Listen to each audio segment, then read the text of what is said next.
Let's see. It is like, okay, there it is. Man, oh man, every fucking time YouTube changes something, it just makes things a little bit worse, doesn't it? Okay, is it still not? Is it still not gonna show up? This is the cold. This is me fucking with my settings on OBS. That's the cold intro for everyone. That's the exciting cold intro that I promise. Fuck it. I can't say no to YouTube. That's where people want to watch shit. That's just how it is. It's on YouTube now. Does it not work on DLive now? No, it does work on DLive. But the chat doesn't work on DLive. Or it doesn't work on YouTube. Wunderbar. The things I do for love. Okay. Yeah, I'm just gonna have to do it for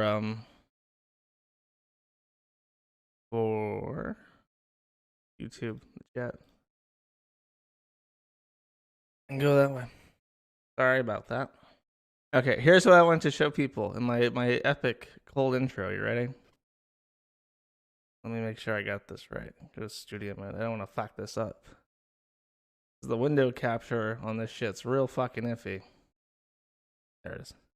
Okay, so I tasked myself with making a flag for the German people, so that the German people could finally feel pride in their country. So I took the Bundesattel, or whatever the fuck this eagle is called, right? And I put it on a nice blue background. Now here's something that I find very important about flags. You ready? You should be able to rotate them, right? Right, like this. And then make them really tall, like banners, right? And I don't know why the fucking eagle's all fucked up now. I blame Adobe. And then get the blue. This. There we go. Even though the eagle's fucked up. That looks nice. Autistic parrot. That's the German seal, sir. You can't make fun of that. All right, enough of this. We have a lot to talk about this stream, so settle in. Where's my music? Where's my cacophony of beautiful sounds? Let's hear. Oh, there it is. Okay.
That's how you do a protest. Take your fucking tractors out, and you just ride on up to the hog, and you just say, "Go fuck yourself." And they have to listen to you because you make like their major export. I think the Netherlands is the #2 exporter of food in the entire world, like right below the United States. It's fucking crazy how much edible shit they make.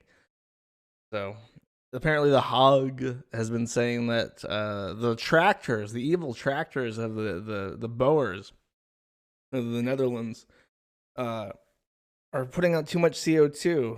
There's so much CO2 going out right now in those tractors that poor Greta Thunberg can't even see where she's going when she's walking about in Amsterdam. The CO2 is so thick. And so they've taken to driving their tractor. They're apparently blocking all the major roads in the country, and it's pissing off all the motorists. But go fuck yourself. If you live in a government city, you're gonna have to deal with the protests when the protests come around. If you choose to live in Spooktown, that's like part of the rent is having to deal with the protests. Stop fucking crying. But if I mean, what do you expect? What do you expect? Do you expect the farmers that make the food you make, the food you eat, to pay some kind of extra tax for the carbon offset of their tractors? No, go fuck yourself. How dare you propose such an increase on the hardest working members of our society? And then again, we could always just move the farming industry to China and eat their food instead. That's usually what we've done with our problems. Oh, jeez. I can tell. I already know I'm going to get some real fucking stimulating comments on this stream. I already know, based on the initial reaction to my probing on Twitter and stuff, that the kinds of comments I'm going to get in response to my big brain thoughts regarding China will not be positive. They will be harsh, and they will be small-brained and stupid and ignorant and ill-informed, but such is the labor of my love to put up with such heinous ignorance. But before we get into China, let's be smug. I'm debating. There's so many things I could start off with. I want to be smug first. Okay, so here, just Tuesday, October 15th, 2019. Certiorari summary dispositions. Scroll down. Certiorari denied. Let's look for Melinda. No, that's not it. There's two Melindas. 1954 Scott Melinda v. Carlson Andrew et al. If you remember correctly, you're a long-time listener. Melinda Scott was denied her fifth lawsuit in Virginia against me and various other parties, but always including either me or a company I own. She attempted to petition the Supreme Court of the United States of America to hear her case because she believed that the kiwi farms could be considered a state actor and thus be subject to constitutional privacy restraints, such as needing a warrant to talk about someone, because we use state resources like voter registrations and court documents to get docs. Now, obviously, that is a preposterous constitutional argument to make, and that's why it's been denied. So all the posturing they did about how, they've already sent me a letter saying they've received my petition, and I've already passed the 1% acceptance threshold, and we're totally taking you to court. All that bullshit is just that. It's bullshit.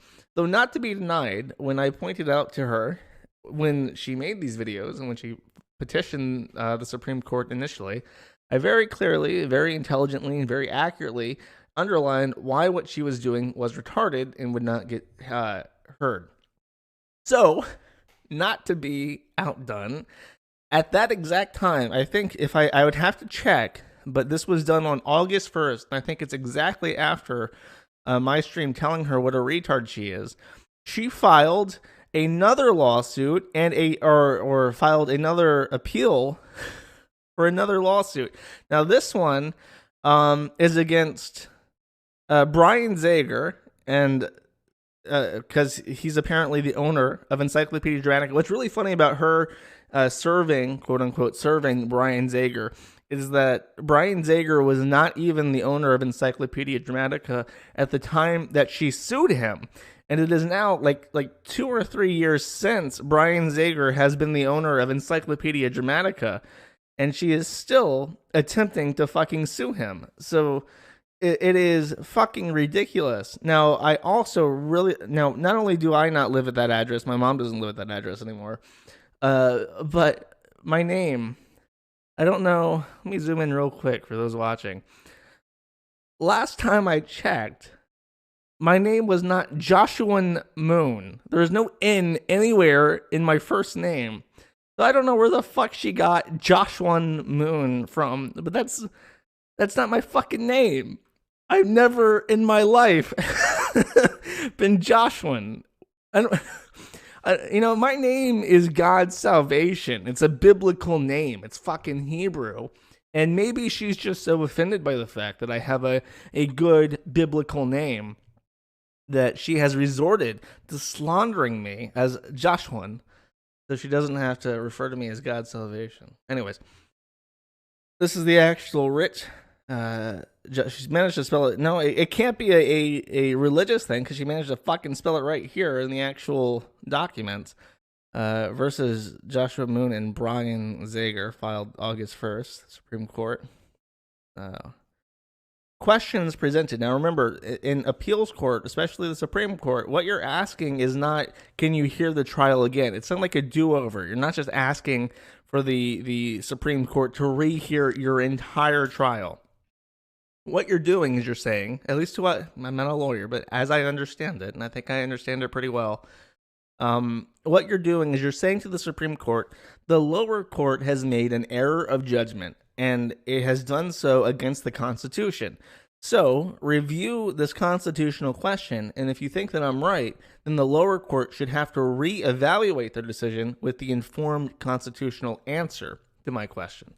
So the constitutional question that she's presenting to the Supreme Court is, has Plaintiff Scott stated sufficient facts to support an invasion of privacy claim against defendant Moon and Zager, which is not a constitutional question.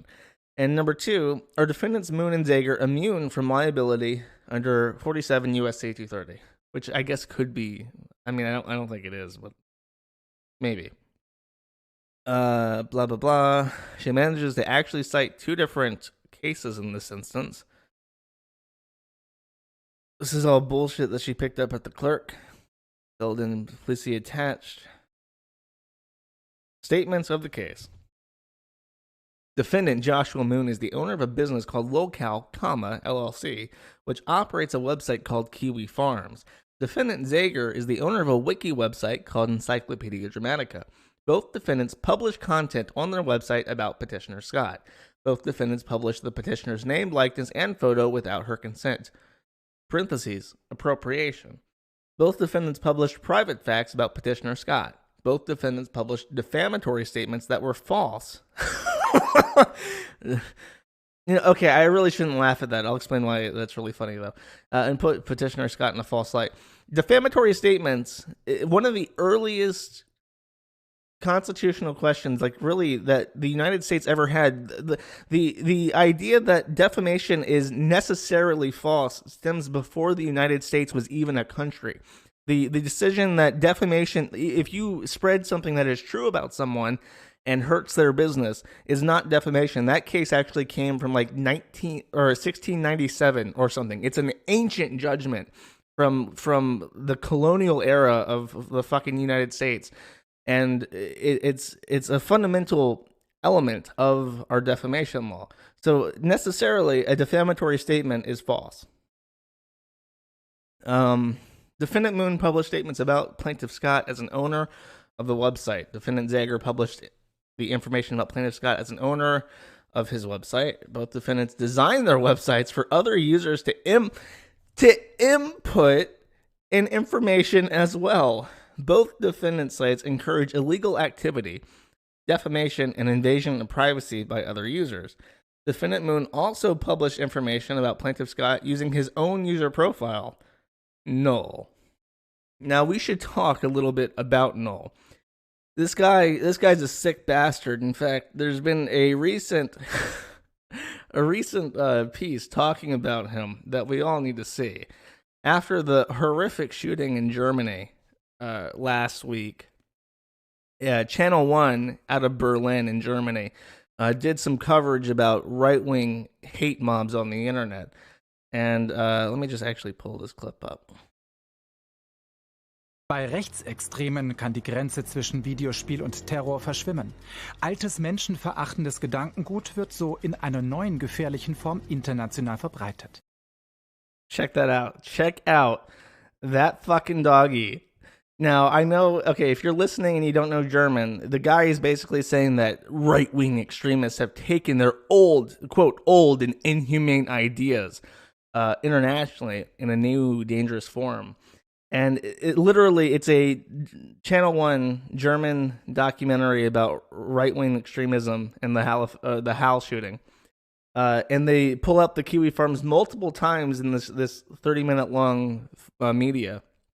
But in this particular frame, they zoom up on my fucking slobber mutt, and it's my Halloween version. So his brains are exposed, and he's got vampire teeth. He's really quite terrifying. His fangs are fully bared.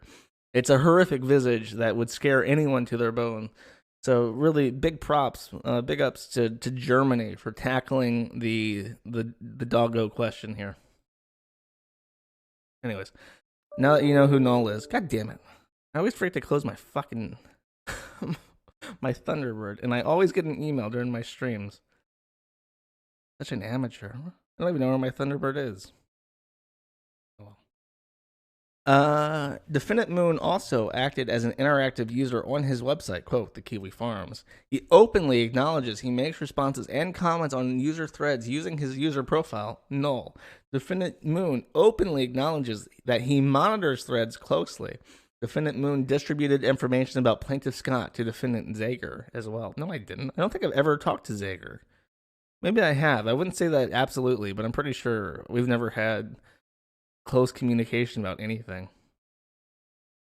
Well, that's why my connection's poor. I'm uploading torrents right now. Both defendants were informed by Plaintiff Scott and were made aware of she's missing the word "the" there. Defamatory nature of the information that they posted. Both defendants were reminded and told in the email that they did not have Plaintiff Scott's permission to use her name, likeness, and photo on their sites. Plaintiff Scott asked in separate emails to the defendants to remove the content. Defendant Moon refused to remove the content. Defendant Zager denied owning the website. Defendant Zager denied owning the website ED, despite public records showing otherwise. Wow. What brilliant people. I really That's fucking remarkable. Consequently, Plaintiff Scott filed a complaint for invasion of privacy and defamation in Federal Western District of Virginia, outlining the facts of her case using the pro se litigant form. Plaintiff Scott asked for an injunction for the removal of the content as well as damages. Now, again, she's supposed to be using this to back up her constitutional question, but because she didn't ask a constitutional question, she doesn't know what the fuck she's doing. She has not done so. These are just restating the facts of the case, or the alleged facts of the case, which would be in the actual case that the Supreme Court would review. They would use this as a launch pad into the constitutional question, using the broadest strokes of the case, and then actually looking at the case to determine if the constitutional question is valid. The lower district court dismissed Petitioner Scott's claim for invasion of privacy and defamation. The lower district court granted defendants Moon and Zager immunity under... No, they didn't, is the thing. That might have been brought up, but as far as I know, every single lawsuit she's ever filed has been thrown out because of failure to state a claim. On my website, I explain how the Communications Decency Act, and specifically Section 230, provides pretty strong protection for things other people say on the Kiwi Farms, but never once has she ever made it to a point where that law would be relevant in her filings, because she never states a fucking claim. Invasion of privacy is not a crime. It might be a component of a crime, but it itself, making fun of someone on the internet, is still not illegal. The lower district court granted defendant Zager immunity under... She just repeats that. She does this a lot. She just, doesn't understand the difference between me and Zager, which is kind of insulting. So she restates everything twice instead of just saying defendant Moon and Zager. I guess she didn't allege. No, because in this sense, the lower district court granted defendant Zager immunity under 47230 for defamation claims. Did she not accuse me of defamation? Is me saying that she's the dumbest person possibly ever no longer defamatory to her now? Because that was one of the things that she sued for before. The lower district dismissed Petitioner Scott's defamation claims against defendant Moon as rhetorical hyperbole. I don't know. I don't want to throw away my rhetorical hyperbole. But I do think she is the dumbest person possibly ever. I would stand by that statement. Petitioner Scott appealed the case to the Fourth Circuit Court of Appeals, demonstrating that defendants Moon and Zager did not qualify for immunity based upon current legal standards. Upon appeal, the appeals court dismissed Scott's invasion of privacy claim appeal. That doesn't even sound like English. Upon appeal, the appeals court dismissed Scott's invasion of privacy claim appeal. It's like she's just throwing the fucking word appeal throughout the sentence. Oh god, there's like 2 more pages of this. I'll probably read the first page unless it's really funny. Many Americans are being affected negatively by a website called Kiwi Farms. Petitioner Scott is the only target of the website thus far who has appealed to courts for justice. The owner of the site, Joshua Connor Moon, has caused countless injuries to American people in many judicial circuits. He uses his website to harass, injure, and defame others. Journalists everywhere are in an outroar over the unabated harmful content on his site. Even the country of New Zealand has asked that he remove content from his site which mocks terrorist events in their country. Well, if it's mocking terrorist events in their country, it's a good thing. We're the good guys. The website, Encyclopedia Dramatica, also has a widespread negative reach on American people. Despite the civil request for him to remove harassing and defamatory statements about others, defendant Moon persists. Isn't that like a Democrat thing? She persisted. Defendant Moon persisted in his reckless disregard for others. He even has contributed to the suicide of a young teenage girl. His website does not embody the protection of the First Amendment. What you just said is the opposite of that, though. That's not a whatever. His website embodies the presence of a domestic terrorist who verbally harasses others. He uses loopholes in internet law to continue in a behavior that would be regulated by law in a brick and mortar setting. A decision by this court that enforces strict standards of immunity would give justice to many Americans. This court should settle this important question of federal law because the number of American people in different judicial circuits that would be affected from a decision. Kiwi Farms is an example of a pattern of conduct that is continuing all over the United States. Countless Americans are being victimized by the lack of congressional regulation of extreme internet lowercase I behavior. Judicial courts, however, have consistently stated that immunity from liability under 47 U.S.C. 230 can only be used as a defense under certain conditions. The 1st, 3rd, 9th, and 10th Court of Appeals have all enforced certain standards of immunity under the Communications Decency Act. Blah, blah, blah, blah, blah, blah, blah. She said that the court contradicted itself. She says that she's not being treated fair as per prior court decisions. Call me a terrorist again.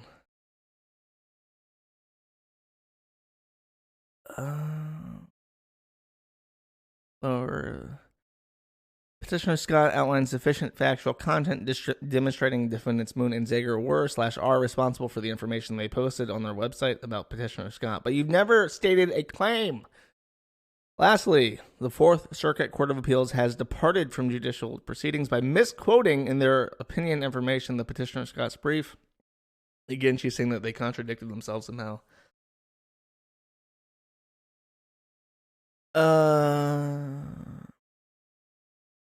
Invasion of privacy claim against defendant Moon that does not qualify for immunity under... she's never stated a law that invasion of privacy is even a thing. She has no fucking clue what she's doing. I guess I made that clear by now. Respectfully submitted, scribble, scratch, chicken scratch, October 1st, 2019. That's the end of that. The second half is really dry. It's just really poor legal argumentation with no citations, no laws, no nothing. She has fun. It has been literally like 5 years, like 4 or 5 years now, and she still has not figured out that she has to state a claim. That is it. That is all you have to do to move to the next step, is state a fucking claim. This person broke this law, and this is how. That's it. Can't fucking do it. Just completely over her head. What a wretched fucking retard she is.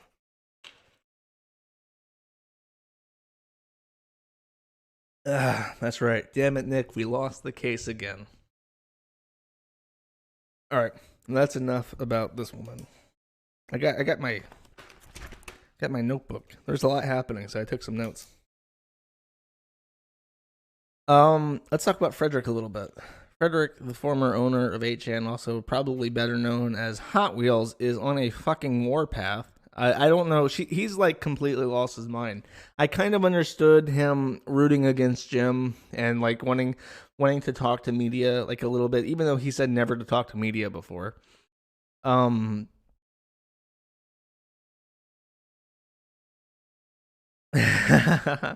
are apparently my stream is getting like promoted on YouTube. Why are 1.3 thousand people watching you if you have 8,000 subs? Because I have a very active and interactive audience. Okay. Okay, so Frederick is really mad at Jim. I mentioned that. I said I kind of understand being mad at Jim and advocating for taking down 8chan. If that's your point of view, like whatever, go for it. He's doing shit now where he's actively like mapping their company. And there was one part where Jim, the current owner of 8chan, he's also in the Philippines, and he's basically really close to naturalizing as a Filipino citizen. And Frederick went to, I think this is the post right here, he went to a Filipino immigration court and submitted to the court his testimony in Tagalog as to why Jim should not be given his, my fucking picture load. Should not be given citizenship, Filipino citizenship. Why is this picture not reloading? There it is. Jim Watkins naturalization hearing. I learned about it at the last minute. The judge graciously allowed me to submit a written and oral statement. He didn't show up. The next hearing is scheduled for February 2020. I got a delay. No one else opposed. I think Jim didn't even show up.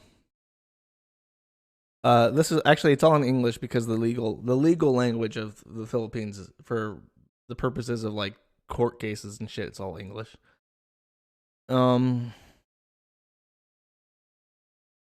Apparently a Washington Post reporter went to the hearing and said that his performance was entertaining. I just don't get. Like, Frederick is in a vulnerable position, and you know what I say about smug, my friends. You know what I say about being smug. Don't do it, because you're inviting misfortune to yourself.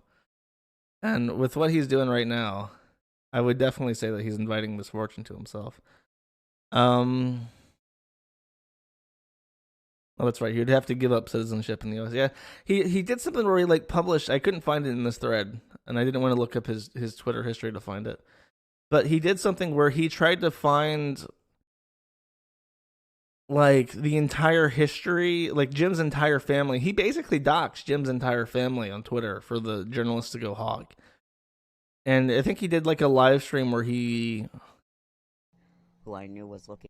Oh yeah, he did like a live stream where he went over his statements and shit. Yeah, I can't condone that. Like, that's crazy. Like, I get not liking Jim. I don't like Jim at all, but the lengths that he's going to is making him a very big target. I realize that Jim probably couldn't get away with killing him now, but I wouldn't tempt fate. I didn't tempt fate. When I realized that I probably got into shit with rich people on a poor island, I left. Because fuck that. I got too much I want to do. I got too much I want to do to not be killed and fed to pigs. So fuck that.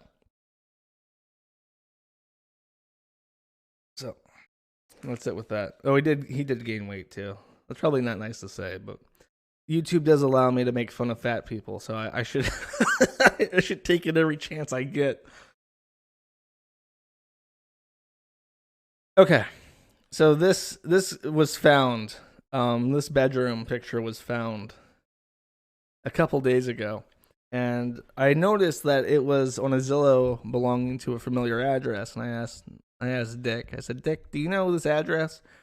And he says, yes, I do actually. That is Maddox's address. That is where Maddox lives.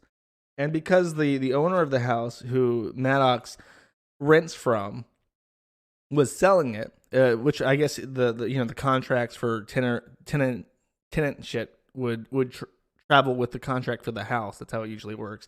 But you still have to take pictures of the inside. So the real estate agent came in and took some very flattering photos, the best he could, of the inside of the house where Maddox lives. And based on the attire and the fuck Wills poster there in the back room, it's safe to say that this is Maddox's bedroom.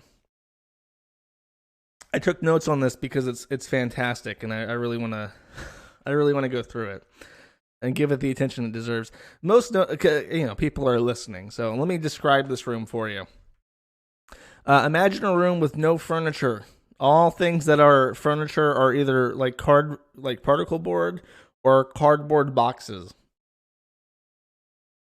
Anything which has clothing in it is industrial shelving that you would find in Amazon or something like a warehouse. The walls are completely barren in this room except for two sharks, which are stuck to the wall with, I guess, thumbtack. And it looks like the kind of decoration you would see in a 12-year-old boy's room. The duvet for this bed is bright blue, and it has a very creepy smiley face on it. If there are two kinds of people in the world, people who know that this is the face of the King Slime from Dragon Quest, and then people who aren't gay, who think that it is the creepiest fucking thing ever, and who would not feel comfortable in that room because of the giant creepy smiley face looking at them. If you are not familiar with it, it kind of looks like the face of Mr. Popo from Dragon Ball Z. So if you know what that looks like, that's what the face looks like. Let's see. His passport, like this looks like his passport. I have a passport that looks exactly like this, with the torn or the loose edges and stuff. So his nightstand, which is made out of just a cardboard box, literally just a cardboard box, has his passport on it. He has the attire of a lumberjack / soy boy. There's a curtain between his studio and his bedroom that's just a green screen hung up on a curtain rod. There are essential oils hidden away behind the fan in the back room.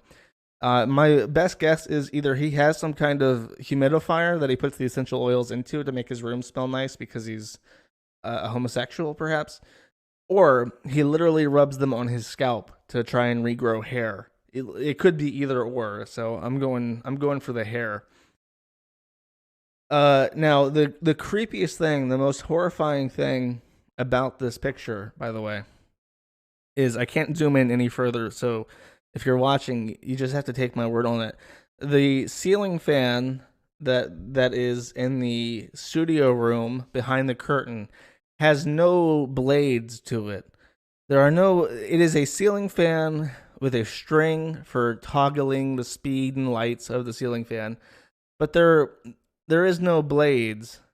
There is no blades to the to it, which means it cannot move air. From what I understand, this was explained by Dick in one of his podcasts, where he was talking about the importance of needing like basic handyman skills. And from what I understand, Maddox had an issue with this ceiling fan, and instead of fixing it or paying someone to fix it, he literally just removed the blades from the fan. So the motor is perpetually spinning inside this bladeless ceiling fan, and he is satisfied with this as being where he lives. So I don't know. I always find that very remarkable because it's like, how fucking lazy can you possibly be? Now, what's interesting, I wanted to make this a bit of a game, right? I wanted to make it a game. So I made a tweet and I said, send this picture to a woman you know, a friend, a girlfriend, a wife, mother, any woman, and ask her if she would have sex in that bed with a man she just met. There were, a couple of responses. A lot of women protested, say, I would never have sex on the first date with a guy I just met, yada, yada, yada. But the overwhelming answer is either no, fuck no, or, oh, I love Dragon Quest. So if you are someone who is really courting the Dragon Quest fangirl committee, I would highly suggest the King Slime duvet. If you're a normal person wanting normal women who probably don't smell like body odor, I would avoid the duvet. The other thing I learned from reading the responses to this challenge I put out is the recording equipment in the back room is highly disconcerting, even to women after they knew that it was podcasting stuff. He does like a show. They were very concerned by the recording equipment. So lesson number 2 that I learned from this is that do not put a camera anywhere near where you want a woman to feel comfortable, because they are fucking weirded out by that shit. Like, more women talked about the camera than the duvet. So I guess that's a good take home for this as well. No, I put this out. This is probably I had over 100 responses to this fucking tweet, which was pretty fun. Just the top one saying no. If they said I didn't know, it depended on his personality, people would inform them that it was Maddox, and they would immediately say, oh hell no. A lot of people say, how old is he? Like, is he a young guy? And then they say 40 or 4. I think he's either 40 or 42. And they would freak out at that because that's preposterous. I actually sent this to my mom. And I said, how do you feel about a guy with a bedroom like this? And she says, younger guy. I say the number 40. And she says, and I think my mom actually had the best response of all of them. Immature, I guess, obviously single, which is perfect. It was very succinct. I'm very proud of my mom. You see where I get my wit from. Is obviously I'm a cut from such a branch. No. If you go home with a man and don't see books, don't fuck him. Well, clearly he has books called that he wrote called Fuck Whales. Mid-20s, fuck no, I'd laugh and walk home. If even I might be too scared at my decision to laugh. A lot of women said that they would be afraid of being raped. A lot of them said, I wouldn't expect to be able to do anything because I'd be killed.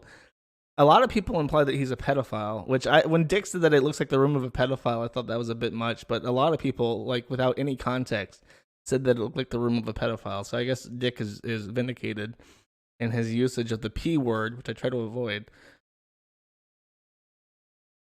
He needs to reevaluate his life choices because that ain't it, boo. Hell yeah. It's perfect. I did also, I don't know, I did not do this. I promise. I'm not even saying that as like a joke. I'm just saying that I did not do this. Someone posted it to Reddit for our male living space, and I normally don't like talking about Reddit, but it got 7.5 thousand upvotes in under 24 hours. I have a lot of debt, so I can't buy fancy furniture, and I'm recently single. I need help making my flat a bit more appealing to chicks. I when I saw this only a few hours after it got posted, I quote mined, needs more sharks. You're single. You're not single because you killed her, right? He shows them who the true King Slime is. This is cyberbullying bait. So this is probably my favorite quote out of the bunch, because the person who saw this thought that poor kid, his friends on Discord. He posted a picture of his room, and his friends on Discord are being a bully to him, and they're posting it on Reddit without his permission, and they're really being complete jerks to this poor kid. They don't really know that he's like 40 something. The fuck whales poster is the best part. This dude really loves sharks, and from one who was in the know, you look like a guy who just lost a $20 million lawsuit. Oof. Oh, geez. Oh, the top comment right now is, what's up with the watermark at the bottom right? I want to know whose room this really is. And then there are people talking about how it's Malax. It's funny. Simply add a plant. Needs more sharks. This is the perfect setup. It's just missing more wall sharks. Chicks love sharks. They love guys who don't waste things. Okay. I don't want to read anymore because otherwise I'm going to turn into one of those channels that are just like Microsoft Sam reading fucking Reddit posts. I think I'd rather kill myself. Now, Dick, because I said make sure you tag Dick Masterson when you reply to this tweet with your friend, your female friend or whatever, in their response, and he's been retweeting all of them, and he's just having a blast. I'm really glad that I get to bring joy to people's life like this, because he's retweeted every single fucking one of them, and I can tell he's just in a state of what's the word when you're just like having a mind orgasm 24/7. Fuck it, I forgot it. I lost the word. Euphoria. Not because of any phony gods, but because of Maddox's horrible fucking room. Oh my god, chat just shit itself all at once. That's funny. Okay, well, did I get that? Oh jeez. It still hasn't stopped. Like, I'm not. English is only my first language, okay? Don't expect too much from me. Talked about that. Talked about all that. Talked about that. Okay. It is time to talk about China.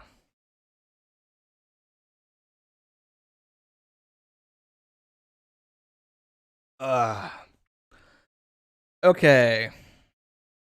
So, there was a guy, and again, I obviously in 2024, Hong Kong is now safely a part of the People's Republic of China as an integrated province of the Guangdong province, right? I'm going to be trying to pronounce a lot of Chinese words this stream, so don't forgive me. I'll tell you, this is 30 seconds of clip. I will explain what happens to it in English after it's done. But this is the powder keg. 你就讲完那8个字，然后导播我们就结束，我们就什么也都不要聊了。然后你随时可以开始，头先低下来。光复香港，时代革命。导播可以切回来。好，导播谢谢。谢谢。Okay. It's already over. So what happened is that Hearthstone, a card-playing game popular under Blizzard, Activision Blizzard, had a champion from Hong Kong, and he got onto the live stream, and he put on a gas mask and he said "Free Hong Kong" in Chinese, and literally the casters are so afraid of his language after he puts on that gas mask. Because the gas mask became a symbol of the riots because of the tear gas being used by the state police. So when he puts it on, they automatically know he's going to say something about Hong Kong, and because they're Chinese themselves, they literally hide behind their screens to get away from these words, as if the words are going to claw through the screen and get them. And in a way, ironically, they did. Because what happened after the statement is that not only was Blitz Xiong, the man who won the tournament, expelled from the tournaments for a year, and not only was his prize money revoked, but the casters were also fired effectively from Blizzard for an entire year. So this caused a bit of a fuss over here in the Western world, the pro-democracy West, where we saw this as a gross enforcement of a autocratic government's anti-speech policies to a Western audience by a Western company.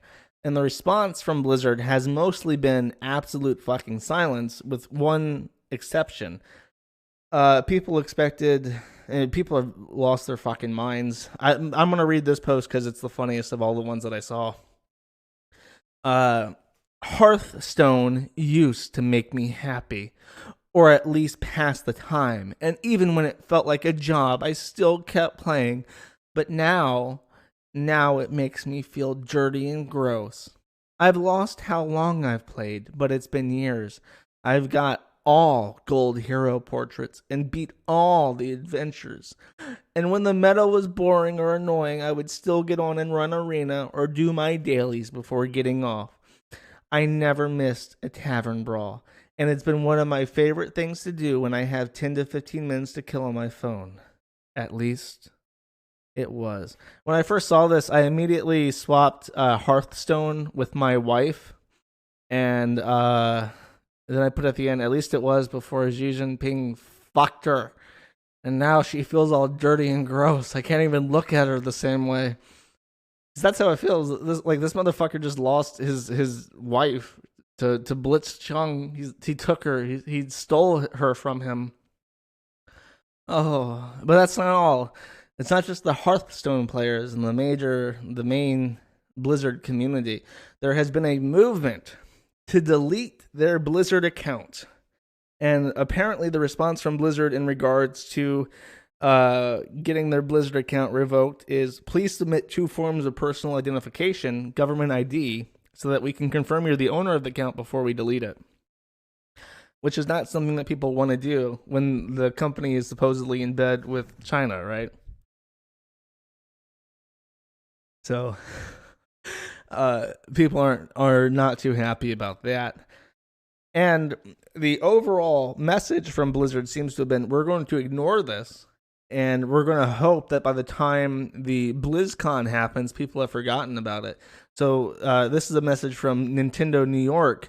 Please be aware that the previously announced Overwatch launch event scheduled for Wednesday at Nintendo New York City has been canceled by Blizzard. We apologize for any inconvenience this may cause. So they're really killing all the shit, right? And saying that we're not going to have any more events before BlizzCon, and people are planning to wear black shirts in solidarity with the protesters and whatnot. So there's been let's do this one first. Ooh, there's different ways to take this. I have some notes. It's worth mentioning that China has not apparently China has not compelled them to do this at all. It's been an autonomous decision by Activision Blizzard without any coercion from this Communist Party. So I don't know if that's actually true, but that seems to be the case. And this is their statement. So this is from Jeff Allen Brack, the president of Blizzard Entertainment. It's kind of just appeasement. I'm not going to read it all because it's fucking boring corporate drivel. I like this part where they start the paragraph by saying, every voice matters, but then the next sentence starts with the word however. Every voice matters, and we strongly encourage everyone in our community to share their viewpoints in the many places available for them to express themselves. However, the official broadcast needs to be about the tournament and to be a place where all are welcome. In support of that, we want to keep the official channels focused on the game. My favorite thing about that quote, we need to keep the official channels focused on the game. I'm showing something on screen that I can't show to people who would be listening to a podcast version of this. But it's a montage of all the things that Blizzard does that's focusing on the game. Like have a grand Pride Day at the arena. The Swiss caster who looks a lot like Tracer wearing a Gay Pride t-shirt. The official merchandise of Gay Pride wristbands and stuff. In my post about it, I get more. So is wearing a different Gay Pride t-shirt in this saying Overwatch League is love in rainbows. The London Gamers with official Blizzard merchandise supporting them. And the entire Blizzard staff and rainbow Blizzard t-shirts with the giant Blizzard banner and LGBT colors with a trans flag flying in the background. Oh, isn't that lovely? They really got to keep that focused on the game with no political messages distracting from it. In fact, if only there was someone fat and annoying who could sum up the hypocrisy of these Western companies and their virtue signaling in 50 seconds or so. Blizzard claims any divisive statement is punishable, but what if, say, Blitzchung had spoken up for LGBTQ rights? or asylum seekers, or anything that can be argued in the exact same way to be divisive and deliberate and offensive to someone somewhere. There's no way in hell that Blizzard would suspend Blitzchung for yelling trans rights, and they shouldn't suspend anyone for yelling trans rights by the way, even as it would inevitably create an outcry from fucking arseholes. Do I think a tournament participant should be able to yell anything? No, not completely. I mean, hate speech, for example, is not really free speech. It's hate speech. And that's the kind of thing that you'd think Blizzard's rules for expression would pertain to. You know, yelling racist or homophobic shit. Not supporting democracy. Oh. I love that. Like it doesn't even take him 60 seconds for that train of thought to fucking crash into something and kill everyone on board. Not even it's like 50. I think the clip itself was 50 and a quarter second long. That's the exact length of attention that people have in regards to connecting A to B before it all just disintegrates into a fucking ash heap. I'm trying to watch my swearing. I've noticed that my version of or is just a swear. So I'm working on it. I'm working on my speech impediments here. So, the other interesting thing about that that thing, by the way. Where is it? I think it's the last one. In the tournament itself, Blitzchung played fair. Now we believe he should receive his prizing. We now believe he should receive his prizing. It's like, I can read it with a Chinese stereotype accent and see exactly the language that the Chinaman was using when he wrote this fucking statement for them. It is broken English that is copy pasted from like Google Translate would do a better job. They definitely had a Chinaman write this fucking thing. It's ridiculous how transparent it is. And then in the there's a part where he says something ridiculous. Oh, the specific views expressed by Blitzchung were not a factor in the decision we made. To be clear, our relationships in China had no influence in our decision. I don't fucking trust you. I don't believe you when you say that. Just say it. Just be honest. Just be honest and say, yeah, you know what? Here's the truth. You want to know the truth, gamer community? You're all shit. You're fucking insufferable. I hate you. The Chinese market is better. We don't care if you delete your accounts. We don't care if you delete your subscriptions. We don't care if you delete and uninstall Overwatch because we already got your money and you're not valuable to us anymore, and the Chinese are, because you know what? The Chinese have a set standard for what they want to consume. Their things, what they want is known. It's written in the party doctrine. It's easily understood, and it doesn't get in the way. What does China not want Blizzard to talk about? Don't question our territorial sovereignty. Don't talk about the Dalai Lama. Don't shit on communism. And that's it. Oh, and don't show witchcraft. They don't like witchcraft either for some reason because they're Asian and Asians are superstitious. You know, that's an Asianic thing. But whatever, that's their rules. What do Westerners not want to say? Oh, you know, make sure that you have a diverse cast, at least a quarter brown and POC, but no more than 50% though, because that's pandering. And make sure you have some LGBT plus representation, and make sure your development staff is also diverse with no more than 50, but no fewer than 25% of your staff POC, and have some LGBT in there, and make sure you make your icon rainbow, and blah, blah, blah, blah, blah. And the fundamental elements of the game, who the people are, what they look like, what their skin color is, what their genders are, what their, not even which gender are they, what the fuck is their gender. All of that is up in the air, and no matter what you do, no matter what angle you take it, you can't make people in the West happy. What does China want? China wants straight people. China wants men and women. China wants whites and Chinese. They don't want blacks. It's very clear cut.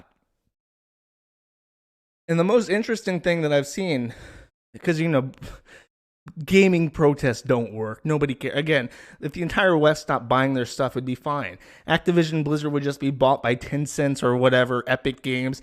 And the next version of Call of Duty would be Call of Duty Liberate Taiwan, and the People's Liberation Army would be defending Taiwan from Western imperialists, and they'd throw it on the Epic Game Store and make it, 10 cents, literally 10 cents, and people would still buy it and play it, and they would have fun, and they would rate it highly, and whatever. No, what are you going to do? Are you going to ban the game in America? Are you going to say that this game violates our national interests, so we're going to ban it? No, then what? Then you're no better than China.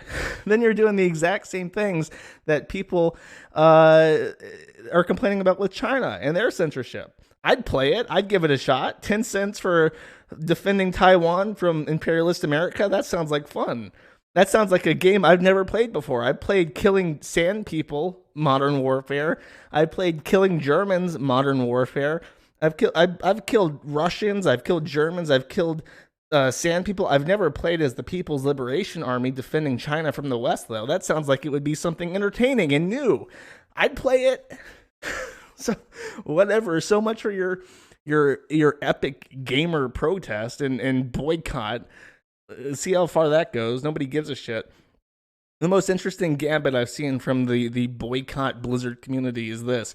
Mark Kern, who was a former team lead for old Blizzard, back when it was Blizzard North, deleted his account and started promoting this idea of taking the Chinese Overwatch character Mei, and Overwatch is still a big competitive game in mainland China, and making her into a symbol of the Free Hong Kong movement.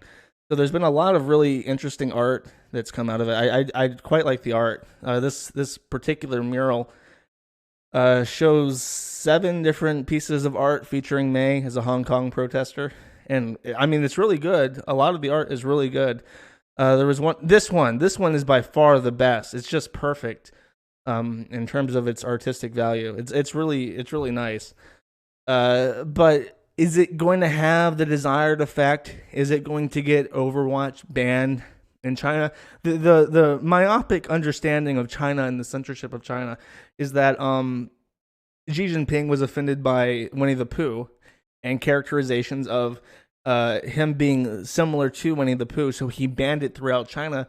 But that's really not that true. Winnie the Pooh is still pretty successful and popular in China. It's just that he doesn't want people calling him Winnie the Pooh, especially in China. And you might think, well, that's stupid. That's juvenile.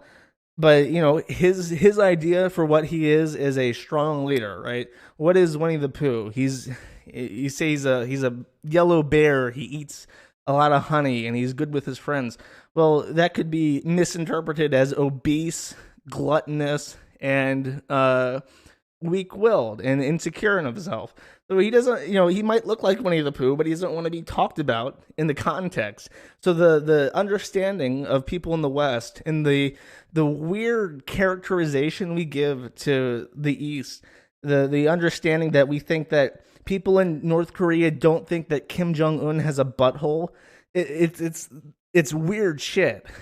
And so we think, oh, we'll make Mei a character for the freedom of Hong Kong, the democratization of China, and we'll get it banned in China because that's how it works. That's how I read it on Reddit. I got Reddit Gold for proposing the idea, so it must be true. It got 60,000 upvotes on our Blizzard, so it must be true. And it's just that's not how it works. It would be better. Here's a fun fact if you want to know what people in China like. In the official trailer for Diablo 3, for the Chinese audience, they cut the witch doctor's bits. The witch doctor is like a Haitian witch voodoo person, and he throws jars of spiders and raises the dead, and all that's witchcraft and stuff. It's not very well received in China in general, but it's widely speculated that he was cut because he's black. And in the mobile game, the Diablo mobile game, which is made by a Chinese mobile game developing company, they completely removed him from the game altogether. The witch doctor is not a part of the Chinese mobile game for Diablo. Very, very funny. Funnier to me than the May stuff. Yeah, I would be very. I'm interested to see how this plays out. The whole "Make May a symbol of the revolution" thing. I don't think. I think people aren't that retarded. I think that what will happen is that if it is brought up at all, Blizzard will just say, as a malicious attack against our company, they're using our intellectual property to represent things that we don't. As a deliberate attempt to defame us as being pro-democracy in HK, and they'll just go, oh, okay, we know they're being assholes, so we're not going to do anything about it. They'll forget about it once they don't get a reaction, and I think that'll be the end of it. I could be wrong, but I think that's the obvious answer. The other interesting thing that happened as a result of this is stone toss. Like this whole China thing seems to unite people. If you're someone who's a communist or far left, you hate China because they're not real communism. If you're a centrist, you hate China because of how illiberal they are. Or you hate them because they don't respect human rights like the West does. And if you're someone who's a Nazi, you hate China because they're Chinese and you just don't like Chinese people. But for some reason, when it comes down to Hong Kong, everyone seems united in wanting military intervention against China for some reason for Hong Kong. It's like, yeah, whatever. We don't need to be in Afghanistan. That was a mistake. That was a failure. We don't need to be in Iraq. That was a mistake. That was a failure. We don't need to be in Syria. That was a mistake. That was a failure. We shouldn't have gone to Vietnam. That was a mistake. That was a failure. We shouldn't have gone to Korea. That was a mistake. That was a failure. We need to do something about Hong Kong and Taiwan. As a country, we need to band together. And why? What's wrong with you? How do you fucking say the same thing over and over again? That this military intervention, this democracy, beacon of democracy tactic does not work. And then when you go to Hong Kong, when you're dealing with China, you have to do something. We have to do something. Why? It's so fucked.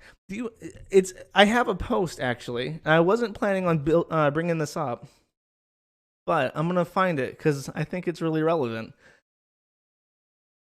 Give me a second.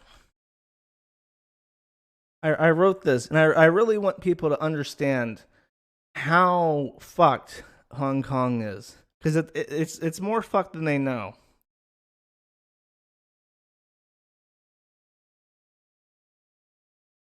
So this right here is the province of Guangdong.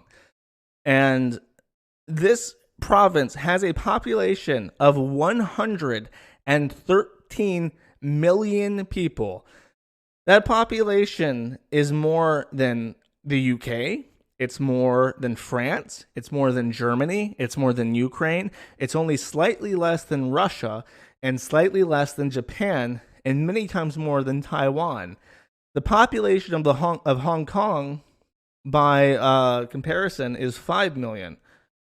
And this is the map. You can see that Hong Kong is right there. It's right next to these other 4 cities. And they were forcibly opened to the Western colonial powers during the 1800s by the Qing dynasty. This was during the Opiate Wars. This is when the UK pumped China full of drugs and then fought them and forced them to open up these ports. Hong Kong is the last to be returned to China in 1998. And it was at the time in the 80s and when it was coming back to them, Hong Kong had a GDP higher than all of China. Hong Kong's GDP right now is like $380 billion a year. And China's is $20 trillion. So even relatively right now, it's still a huge economic factor. And they don't want to screw with it too bad. But in terms of where it's at, like people think that Hainan, this island at the south of China, is where Hong Kong is. And it's not. There is no separation between Hong Kong and the mainland. It's not this. It is not another Taiwan. They do not have a strait to cross. They do not have a protection of a sea of water. It is a part, for all intents and purposes, a part of China on the mainland. There's no way around it. And there's no entity on this earth that is going to go to war to China to try and compel them to not do anything to Hong Kong. The US is its greatest trade partner, and England might be leaving the UK today. So they're going to lose all that trade because they don't have any plan. And then what? Are they going to piss off China as well? And they're not going to have any trade partners besides the US. So no, nobody is going to come to Hong Kong's help. It's over. They will be fully integrated by 2049, like it or not. And if you don't like it and you're in Hong Kong, get the fuck out. What are you waiting for? You know there's no hope for this. You know you can't sit there and smile and wait for things to turn out well, because that's not happening. So that's my point with that. Now, I don't understand why people get angry at this. Now, Stone Toss says, fuck the Kurds and fuck the Hong Kong protesters. And the responses are all, why would you say something so stupid, yet so loud? Fuck your bad vibes, bro. Of course, all memes. Pack your things, get on my building. And these are all like his fans. People who normally agree with Stone Toss on absolutely everything hate him for saying that we shouldn't try and meddle in China's affairs, which would be his policy with anything else. Don't fight for Israel and Iran. Don't fight for Israel in Afghanistan or Iraq or Syria. Don't go to the Middle East. Don't go to Africa. Let's not fight proxy wars all over the planet.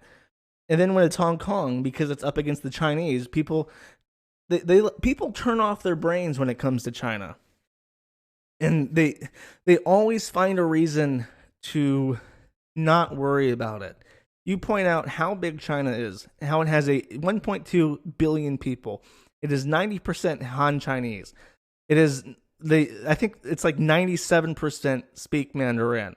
It is a ethnically, culturally, religiously, linguistically united country of 1.2 billion people who will soon overtake the United States GDP.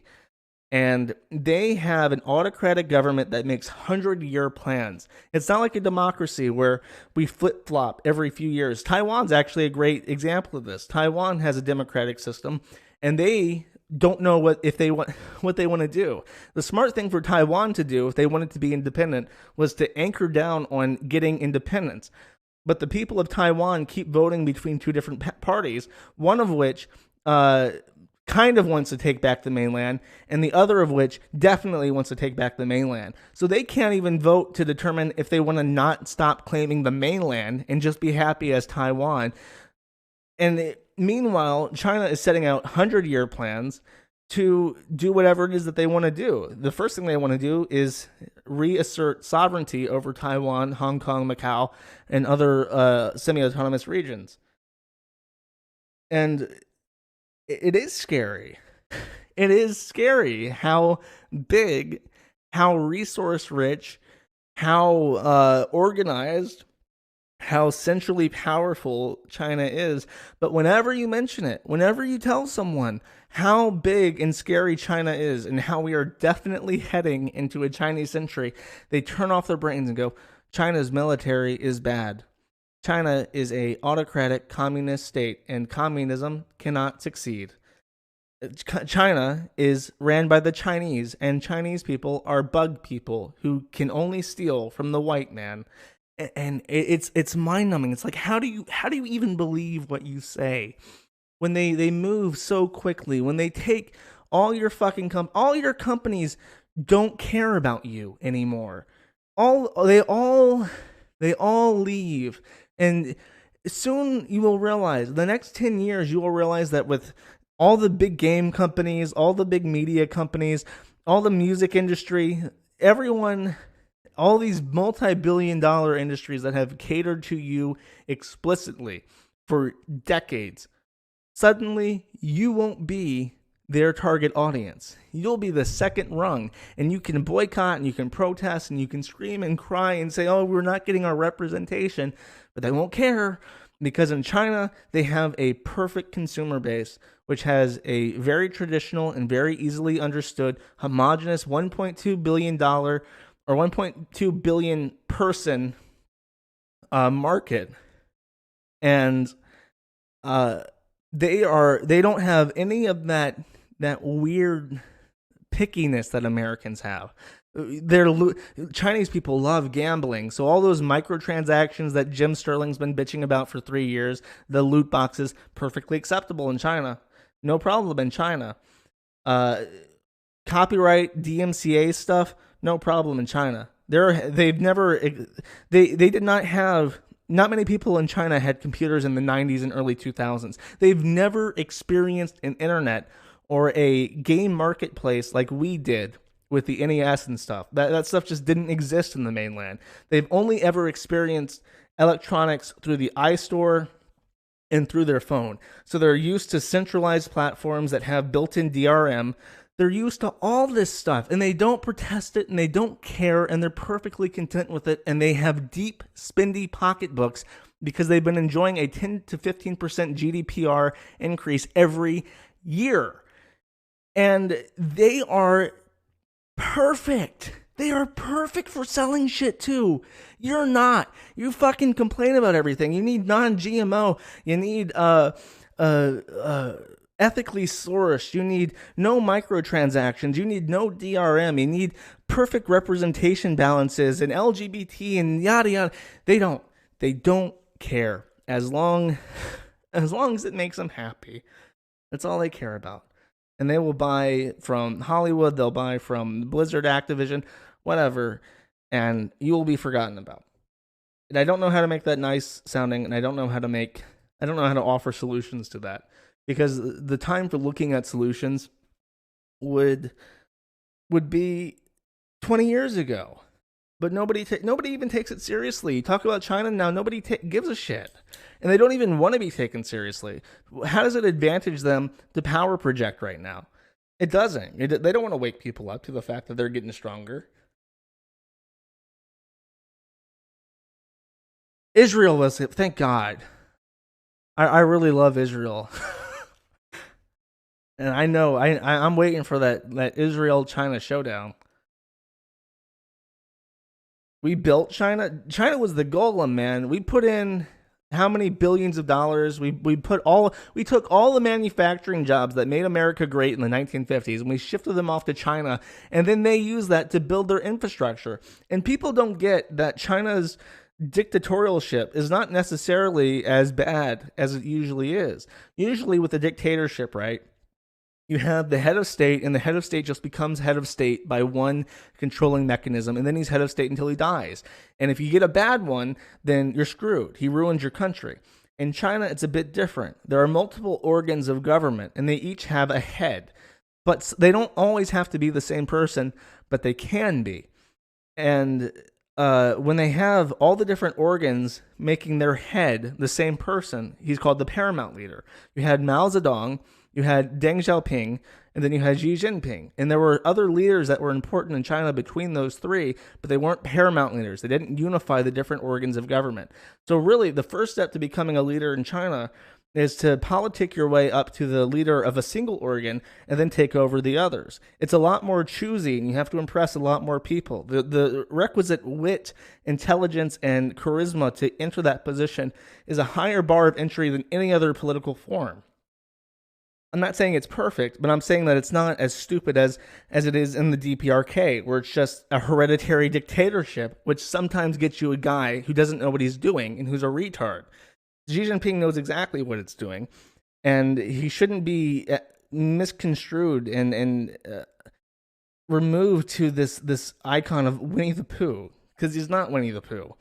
You're doing yourself a disservice. Oh, 100 billion social credit points.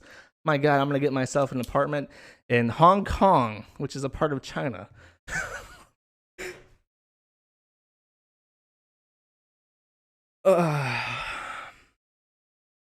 But I like China so much, why don't you live there? Because I'm not Chinese. And that's the worst part. It's like let's say that Russia took over everything. Let's say that China's position of power was granted to Russia, and Russia is 1 billion slabs strong. It is the cheekiest and the breakiest that it's ever been. It suffers the same faults as China, but it has all the strengths of China as well. So if I learned Russian and if I moved to this new Russia, which is strong and powerful, I might fit in. I have the skin color, I have the eyes, I have the hair. I could possibly pass as Russian. I probably wouldn't pass as native, but I could get by day to day. I would not pass as Chinese. Almost none of you listening to this would ever pass as Chinese. So you can learn Zhongwen, you can move to China, you can toe the party line, you can do everything you can to appease the government of China, but you will always be a guest in China, and they can always take your China card back. China has a population, again, of 1.2 billion people. They have fewer than 2,500 naturalized citizens. Even the people who have lived there for 10, 20 years and who are total party loyalists do not get naturalized in China because the government does not allow it. If you're not Chinese, you're not welcome to be Chinese. And that's partly because of their history. For hundreds of years, China has been occupied by foreign powers. They've been occupied by the Mongols. They've been occupied by the West. They've been occupied by Japan. And for the first time in history, the Chinese people, or for like 1,000 years, the Chinese people are once again led by someone who is Han Chinese. And they are never going to give that back up. Never. They want your money. They'll let your companies come in, but they have to be owned. This is true. They have to be 50% owned by the Chinese. If you want to put Activision Blizzard into China, you have to set up a Chinese Activision Blizzard that is 50% owned by a Chinese national, which is usually Tencent. That's how Tencent keeps buying parts of companies. If you want to put League of Legends in China, you have to sell half of your company to Tencent in order for it to do business in the mainland. And that's how they get their tentacles into everything. And that's why if you say free Hong Kong in a Activision Blizzard stream, everyone around you gets fired. And what's funny is that people get mad and say, oh, well, it's not fair. If you're going to punish Blitzchung, you should punish Blitzchung. Don't punish the casters. Do you know why they punish the casters? Because that is the most typical Chinese thing ever. People aren't just put in line in the East by threats against them. They're put in line by threats against everyone they know. If you do something that disrespects the party, disrespects, your government, it's not just you that gets into trouble. It's the people you were talking to. It's the people in your family. They all get fucked because of you. So you better keep your fucking mouth shut, or everyone you're talking to is going to get screwed over. So, yeah, Activision Blizzard is now fairly Chinese, and they're acting like a Chinese company.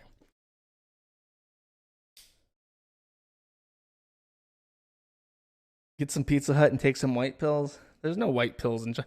White pills in America are like 56% white. I mean, that's like a gray pill.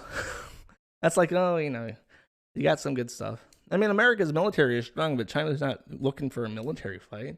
They just want to take everything you enjoy and make it Chinese.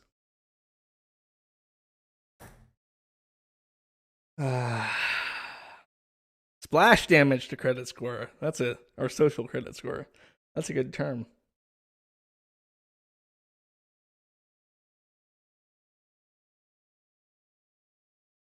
Doesn't Overwatch have an obvious Dalai Lama stand-in? I think you're thinking of I know who you're talking about.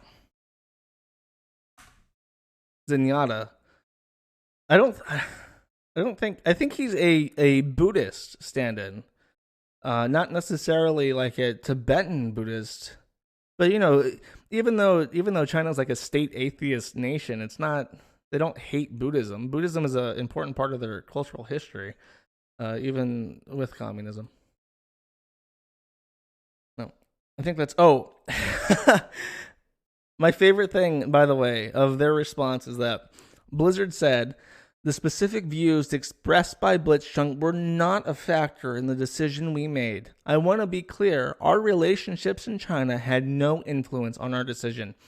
Meanwhile, on Weibo, which is the Chinese version of Twitter, the official Hearthstone account released a statement saying, "We are very angered and disappointed at what happened at the event and do not condone it in any way. We also highly object to spreading the personal political beliefs in this manner. Effective immediately, we banned the contestant from events and terminated work with the broadcasters. We will always respect and defend the pride of our country." And our country does not mean America, if you're wondering. I don't know. People, oh, I can't care when I get to fuck over an inferior country in 5 years. Are you saying when you get to go to war to China, it's just gonna be, a fun time? I mean, that's what I mean. People turn their brains off. They think about China and then they find a comforting escape. They get angry. They get angry and they get scared and they transfer. It causes a fuse to blow and the power transfers elsewhere and it becomes an excuse. Oh, it'll be a lot of fun to go to have a real war as opposed to all the fake wars that we've been fucking around in for the last 60, 70 years now. I mean, the war in Vietnam went pretty well. Bunch of chanks down there too. Oh, jeez. Okay. I think that's it. Did I miss anything?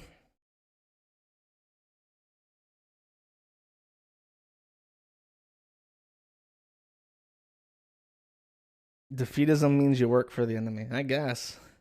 I don't know. I'm not going to do case cooking today. I did not miss Hampshire. I'm saving it. I was going to save it for the end. Nah, fuck the Kurds. I don't want to talk about them. I will do a spooky stream on Halloween. I picked a really, really bad... Well, I didn't pick a bad month. This just happens to be a bad month. I'm basically going to be disconnected from my main machine for the next week, so it's not a good time. On Halloween, I will definitely be doing a stream, though, I promise. No matter what, I will do a stream on Halloween. No, fuck no, I wouldn't fight for the U.S. Are you kidding me? Jesus Christ.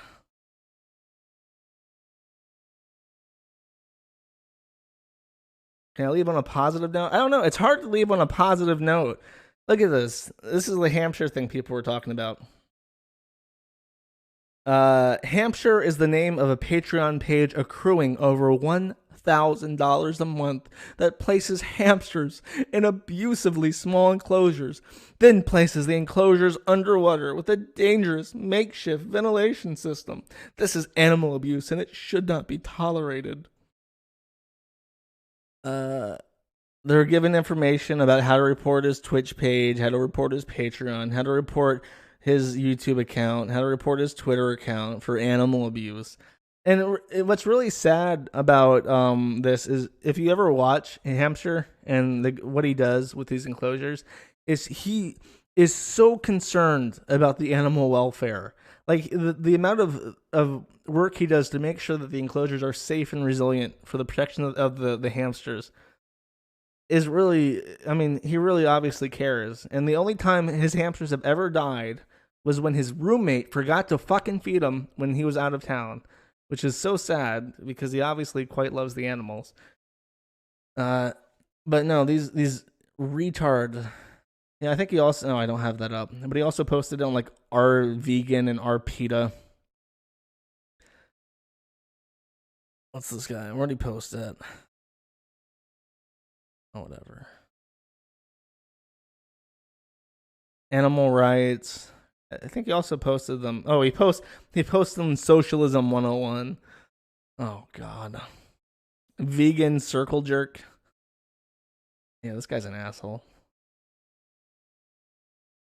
But they're trying to take away underwater hamster exploration, which I personally, as a hamster aficionado, find extremely distasteful.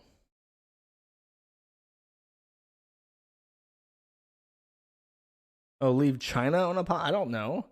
I mean, I don't know. I don't want to keep talking about China because I've already blown my load on that. It's just, even if the United States and all of Europe joined together as a single unified entity, it still would not have 1 billion people to its name. And it would still be fundamentally flawed by having to appease to mentally ill people in dresses who think that they're not mentally ill and who think that you should have to cater to what they want. You can't build a society on something like that. That is a mixture into the concrete that will cause cracks in the foundation for the next 30 years. And I have no solutions to that kind of stuff. if you want to beat China, you have to. I mean, eventually there will come a point where people realize that this is a threat, and I think that they will start becoming more conservative. Or it's just like, obviously, this is now a Darwinian thing. People don't know this, but the word meme is Darwinian. And when he was talking about genes, he created a psychological equivalent, a sister word called meme. A gene is a part of the genetic sequence which is passed on by natural selection, and weak genes are weeded out and strong genes are passed on, right? Well, with ideas, it's called a meme. Strong ideas are passed on and propagated from mind to mind, and weak ideas are naturally weeded out over time. That's why we don't believe in geocentrism anymore. This is why we don't believe in heliocentrism anymore. There are certain other ideas which have been passed on for generations, which we are now criticizing quite spectacularly to the chagrin of many people. But in general, that is a meme. It is the genetic sequence of an idea. And right now we are at a point where the carrying capacity for democracy and this autocratic system, I don't know what to call it, I guess socialism with Chinese characteristics, are coming to a head. They're fighting for the same resources. And what meme will win? Will it be the meme of democracy or the meme of socialism with Chinese characteristics? Who knows? But I think when that happens, when that really comes to a boiling point, people on the democracy side will say, well, we have to get rid of some of the weaker memes of our democracy and the stupider, weak people who are a part of our society. Maybe. So, I mean, 2020 is going to be really rough. This decade is going to be crazy. It's only going to get worse. You think we're in a clown world now? Wait for 2020. Wait for 2021. Every year, it's going to get so crazy. You're not going to believe it, and it's going to happen so fast. You're not going to be able to keep up.